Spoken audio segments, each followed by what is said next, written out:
amis, je voulais tout d'abord remercier les organisateurs de cette cérémonie et merci aussi au directeur de cette institution, Stéphanie d'entreprise, d'avoir organisé cet espace pour les rencontres autour de notre biographie.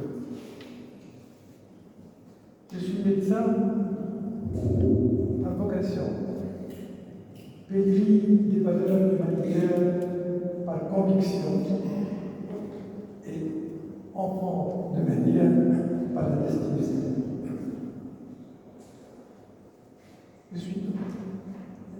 Mon histoire n'est pas certainement unique dans son genre, je le sais, et même le fait de savoir ne m'a jamais consolé.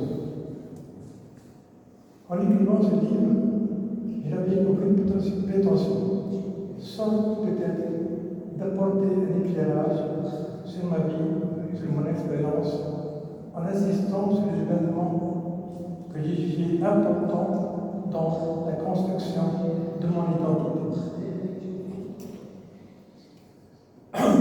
Je ne m'attarderai pas sur la première partie de cette biographie, car les faits qui sont relatés m'épeuvent toujours et je préfère éviter de les citer et vous épargner certains souvenirs douloureux pour nous tous. Je pense que vous avez compris et je vous remercie. Mesdames, Messieurs, mes chers amis, j'ai choisi plutôt de parler de la seconde partie de notre biographie.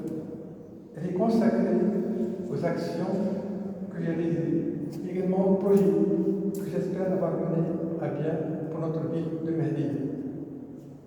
En revenant sur ces différents moments de mon engagement pour notre ville, mon objectif est de raconter l'histoire, mais en même temps de mettre en évidence les difficultés rencontrées, l'énergie qu'il faut déployer pour convaincre les acteurs du terrain, l'imagination nécessaire pour trouver, pour inventer des solutions, les connaissances et les collaborateurs sur qui il faut s'appuyer pour faire avancer les projets, mais également la patience et le calme dont il faut faire preuve pour mener à terme chaque projet. Je voudrais m'adresser ici aux hommes et aux femmes de bonne volonté, peu importe leur âge, engagés dans la société civile de ma vie, ou impliqués professionnellement, pour leur rappeler qu'il ne faut jamais se décourager et toujours aller à l'avant. Je voulais m'adresser ici donc pour le dire, et ils ont compris que je ne pu réaliser ce projet pas en un seul jour. J'ai bien évidemment été confronté à de multiples obstacles et à certaines propositions, voire même certaines critiques. Cependant, ma ténacité et mon souhait de participer et contribuer pour le bien de notre ville ont été plus forts. À l'occasion de cette rencontre, j'aimerais également saisir cette occasion pour rendre hommage à toutes les personnes qui m'ont soutenu pendant toutes ces années d'engagement.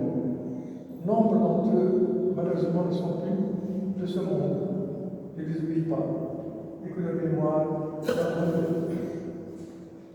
devant vous et en votre présence, je l'exprime ma reconnaissance éternelle et dire qu'on ne fait jamais rien de grand tout seul. À mon sens, les réalisations les plus importantes et les plus durables sont collectives. À présent, je souhaiterais rapidement évoquer les grandes actions que j'ai menées dans ma vie pendant 4 décennies, 1985-2022. Tout d'abord, je rappellerai que ces actions sont issues de ma propre initiative personnelle. Aucune autorité m'a demandé de le faire. Toutefois, ils étaient tous là, présents, pour me soutenir en cas de besoin. Deuxièmement, les projets on n'avait pas nécessité plus de 10 ans pour pouvoir être concrétisé et officiellement inauguré. Vous imaginez donc la quantité de difficultés qu'il a fallu aplanir à chaque fois pour pouvoir avancer, et la patience, mais ainsi que l'obstination, d'une part, mais aussi la négociation, d'autre part, il a fallu déployer pour faire aboutir tous ces projets. Parmi de nombreuses actions à mon actif, je citerai les actions municipales, la réhabilitation de l'écosystème dunaire, la création de la communauté de gestion de sciences économiques, l'aménagement de la place de Samba, le dragage du bois phénicien, la création d'espaces loisirs pour la mère et l'enfant, de mesures légales, la protection de l'environnement qui est pour moi un devoir envers les générations futures.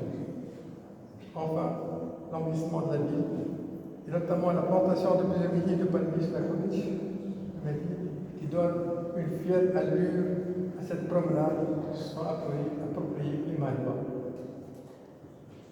S'il ne faut pas être découragé pour voir les aides de grands projets, permettez-moi de vous dire que je pense que quelques autres qualités humaines essentielles à mes yeux sont nécessaires.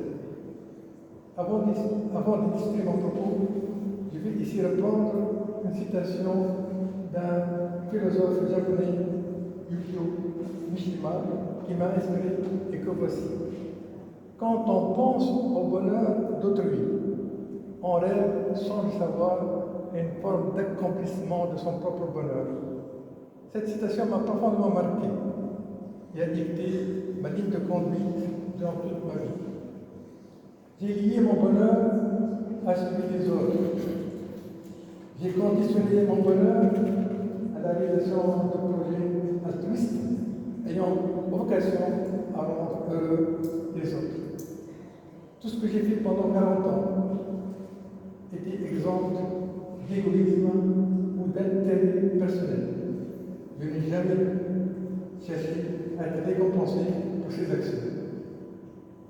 En réalité, j'ai été bien récompensé puisque la réalisation m'a procuré du bonheur en servant les autres dans le domaine où je pensais être utile, tel que l'humanitaire, le médical, le social et l'écologie.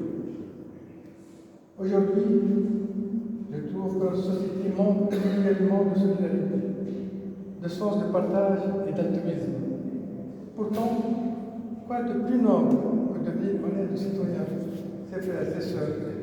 Quoi de plus important dans une vie que de se sentir utile?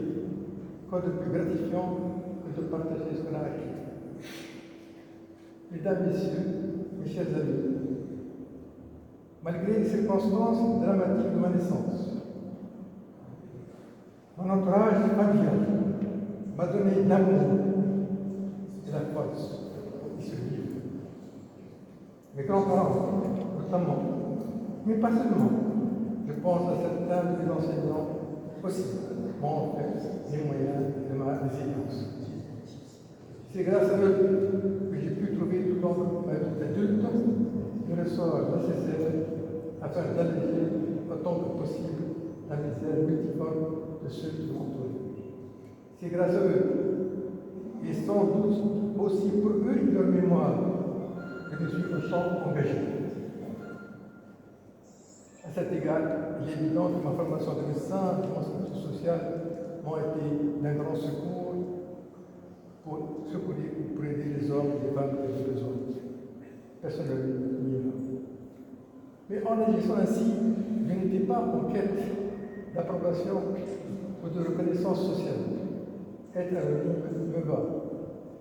Le plus important, à mes yeux, sont l'empathie, la compréhension de l'autre et la solidarité, qui constituent même pour moi l'essence de la vie. Pour moi, la satisfaction d'œuvrer pour mon pays, pour ma ville, mes concitoyens, valent tout l'or du monde. Toutefois, aujourd'hui, je dois quand même dire combien je suis fier de ce que j'ai accompli. Ma vie a été pleine, j'espère que la trace de mon existence sur Terre, mais surtout, mon souvenir dans l'esprit des gens, la mémoire de ma vie, seront bons et durables. Vous le savez, mais je vous le redis, Emma doit vous appartenir à ma grande famille. En lisant cet ouvrage que j'ai eu plaisir à écrire, vous découvrirez certainement des aspects que vous ne connaissez pas de ma vie et de mes engagements. Je souhaite que cette lecture éveille des consciences, qu'elle suscite une vocation, et si les jeunes ici présents retiennent les quelques messages que je viens de l'adresser, qui reprennent le flambeau et assurent la relève dans le même esprit, alors réellement, je serai encore plus heureux. Je vous remercie.